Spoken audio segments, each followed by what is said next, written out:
freaking Girls Gone Wild, those were white women.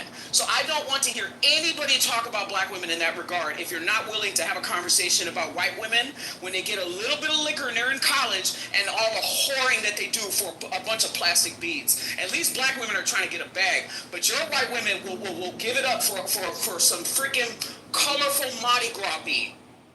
What throws me off is that the same bitches that love to say, oh, if you don't like it, then leave. If you don't like it, then just leave, forehead. Hey, Keegan, if you don't like the area that you currently live in, just fucking move, retard. It's not that hard. Obviously, he's poor. Obviously, he's poor like the African American people he talk about, and he can't afford to move. Hold on, guys. Let Keegan. First of all, this just happened 2 months ago. If you don't think that there's already been conversations with my wife and I about living in our area, there has been. Number two is that this is happening at a broad scale. When you're taking white suburban areas, and because of metropolitan areas becoming gentrified, and black people are moving out and they're trying to find areas to live at, and again, this isn't black people only, because so wait, you just admitted they're being gentrified, so you're mad that white people are moving into black spaces, and then in return black people have to go to white spaces. No, you have to hear my point. You're not listening to my point. Again, I don't mind black people moving in. That's not what I have a problem with. I have a problem with these individuals not showing any form of. If I went into the hood and I started playing country music and honky tonk and literally racist music, the hood would be like, yo, this is our culture. If I started I don't know hood culture, but if I went in there and disrespected hood culture, I would assume that people get mad.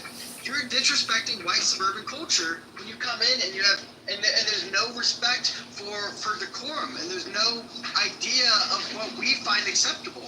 So you move into our communities, you don't know what you find acceptable, and then you go, well, if you don't like it, leave, and then we leave, and then you follow us where we left, and then we have to leave again, and then all that's going to happen again is that you're just going to follow us again. But don't you think that black people have the same grievances? I mean, if it's their house and they own it, so why are you complaining about That's what I'm saying. You're saying our communities? How is that your community? Just because you own a home and you live on the block right next door to me. Communities? Like, what are we even talking about now? So if I move in a community that doesn't have an HOA and it is a suburban community, you're not going to tell me how to do anything at my house. Thank you. Again, you come on my house, you come in my lawn, you mess with my family, that'll be the last time you mess with anybody's family. This is not the problem. The problem, again, is that this is a multi-million-dollar park that I spent tax money on. I remember when they zoned this. And we said, hey, your property taxes are going up. We're putting in a You're mad that niggas are having fun in public on public property. Yes, I'm mad that those individuals are having fun,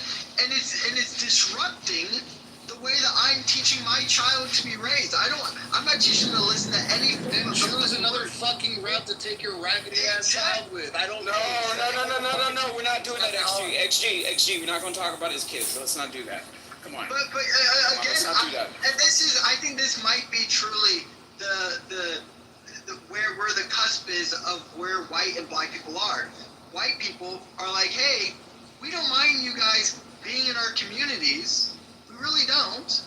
Just have some decorum. Keegan, black people are Keegan, how dare you tell us to turn down our rap music? Keegan, number one, I do this for a living, and number two, okay, I'm always going to give you a practical solution.